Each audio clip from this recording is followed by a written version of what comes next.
Media సోదరులకు ధన్యవాదాలు తెలియజేస్తూ వాళ్ళ వరల్డ్ హార్ట్ డే సందర్భంగా కార్యక్రమాన్ని విచ్చేసిన డాక్టర్లందరికీ కూడా ధన్యవాదాలు తెలియజేస్తూ ముఖ్యంగా ఈ కార్యక్రమాన్ని ఇంత ఘనంగా ఏర్పాటు చేసిన కార్డియాక్ డాక్టర్లందరికీ కూడా మరొకసారి ధన్యవాదాలు తెలియజేస్తూ ఇవాళ నర్సాపేట పట్టణంలో వరల్డ్ హార్ట్ డే ఎప్పుడు కూడా ప్రతి సంవత్సరం కూడా జరుపుకుంటున్నాము. ఈ ప్రపంచవ్యాప్తంగా ఈ కార్యక్రమాన్ని ఇంత ఘనంగా ఎందుకు జరుపుకుంటున్నామంటే మనసు బదిలంగా ఉండాలి, గుండె గట్టిగా ఉండాలి అనే కార్యక్రమాన్ని చేపట్టి ప్రతి ఒక్కళ్ళు కూడా ఉదయం లేవగానే వాకింగ్ చేయాలి. ఎందుకంటే మినిమం వాకింగ్ చేస్తే మనం అందరం కూడా రోజు 1/2 గంట వాకింగ్ చేస్తే గుండె మరి సరైన రీతిలో కొట్టుకుంటుంది, సరైన స్థానంలో అది పనిచేస్తూ ఉంటుంది. కాబట్టి మానసిక ఒత్తిళ్ళన్నీ కూడా తట్టుకోవడానికి వాకింగ్ చాలా మంచిది. అదేవిధంగా ధూమపానం కానీ మరి ఆల్కహాల్ ఇవన్నీ కూడా మానేయాలని చెప్పి డాక్టర్లు చెప్తూ ఉన్నారు.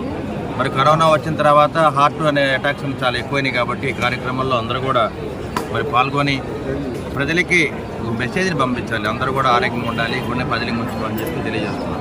ప్రతి సంవత్సరం సెప్టెంబర్ 29వ తారీఖున ప్రపంచ గుండె దినోత్సవం వరల్డ్ హార్ట్ డేని జరుపుకుంటాం. ఈ సంవత్సరం కూడా ఈ వరల్డ్ హార్ట్ డే సందర్భంగా నర్సరావుపేటలో 5K వాక్ నిర్వహించడం జరుగుతుంది. ఈ వాక్ ప్రధాన ఉద్దేశం ఏంటంటే గుండె జబ్బుల గురించి అవగాహన కల్పించడం. ఈ గుండె జబ్బులు వరల్డ్ నంబర్ 1 కిల్లర్. అంటే ప్రపంచవ్యాప్తంగా మన జనాభా దాదాపు 700 కోట్ల పైగా ఉంటే దాదాపు 2 కోట్ల పైగా గుండె రక్తనాళాలకు సంబంధించిన జబ్బులతో చనిపోతున్నారు ప్రతి సంవత్సరం. సో ఈ నంబర్ 1 కిల్లర్ని ప్రివెంట్ చేయాలి. వచ్చిన తర్వాత ట్రీట్మెంట్ కంటే ప్రివెన్షన్ ఎట్లా ఉంటుందంటే, ప్రివెన్షన్ చేయాలంటే గుండె జబ్బు ఎందుకు వస్తుందో మనకు తెలియాలి. ఆ రిస్క్ ఫ్యాక్టర్స్ ఏంటి? స్మోకింగ్ చేయటం, బీపీ ఎక్కువగా ఉండటం, షుగర్ ఎక్కువగా ఉండటం, కొలెస్ట్రాల్ ఎక్కువగా ఉండటం, ఇవన్నీ కూడా రిస్క్ ఫ్యాక్టర్స్. వీటిని చిన్న వయసులోనే ఐడెంటిఫై చేసి దాన్ని కంట్రోల్ చేసుకున్నట్టయితే ప్రివెంట్ చేయొచ్చు లేదా పోస్ట్ పోన్ చేయొచ్చు. 40లో 30లో చిన్న వయసులో వచ్చి ప్రాణాపాయం కాకుండా 70, 80, 90 వరకు పోస్ట్ పోన్ చేయొచ్చు. అదొకటి. ఇంకొక ఇంపార్టెంట్ విషయం ఏంటంటే మనం ఈ మధ్య కాలంలో మానసిక ఒత్తిడికి లోనవుతున్నాం. అది కూడా ఈ మధ్య ప్రధాన కారణం శారీరక శ్రమ లేకపోవడం అండ్ నిద్ర తగ్గిపోవడం. నిద్ర స్క్రీన్ టైం పెరిగింది, నిద్ర టైం తగ్గింది. సో దయచేసి మీరందరూ కూడా స్క్రీన్ టైం తగ్గించి నిద్ర టైం పెంచండి, స్క్రీన్ టైం తగ్గించండి, స్లీప్ టైం పెంచండి. ఇది ఒక ప్రధానం.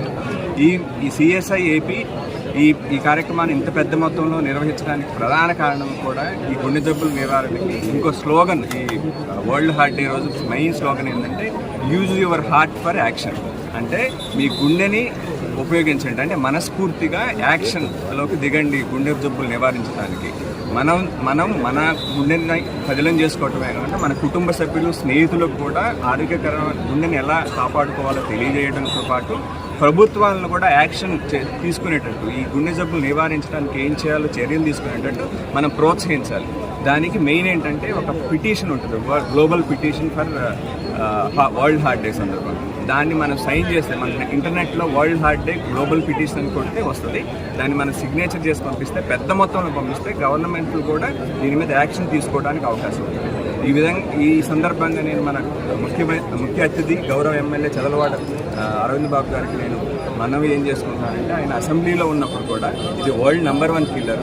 దీనికి మనం ఈ రిస్క్ ఫ్యాక్టర్స్ ఉన్నాయి, దీన్ని చిన్న వయసులో ఐడెంటిఫై చేయడానికి ఏం చేయాలి? కొత్త లా తీసుకురావాలి, కొత్త చట్టం తీసుకురావాలి. దీనికి అమెండ్మెంట్స్ తీసుకొచ్చి మనం ఈ గుండె జబ్బుల నివారణకి ఏం చేయాలి? చిన్న వయసులోనే బీపీ చెకప్ చేసి, షుగర్ చెకప్ చేసి, కొలెస్ట్రాల్ చెకప్ చేసి, స్మోకింగ్కి వ్యతిరేకంగా ప్రచారం చేసి, నిద్రపోవాలని చెప్పి సోషల్ మీడియా తగ్గించాలి. ఇవన్నీ ప్రచారం చేయడంతో పాటు ఎర్లీ టైంలో ఐడెంటిఫై చేస్తే ప్రివెన్షన్ చేయడానికి వీలుగా ఉంటుంది.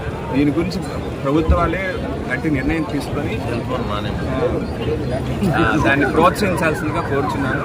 ఈ కార్యక్రమానికి విశేష స్పందన వచ్చింది. 3000 పైగా రిజిస్టర్ చేస్తున్నారు.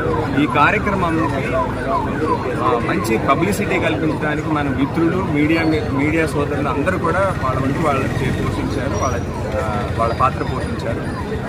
ఈ సందర్భాన్ని మీ అందరికీ కూడా నేను ధన్యవాదాలు తెలియజేస్తున్నాను.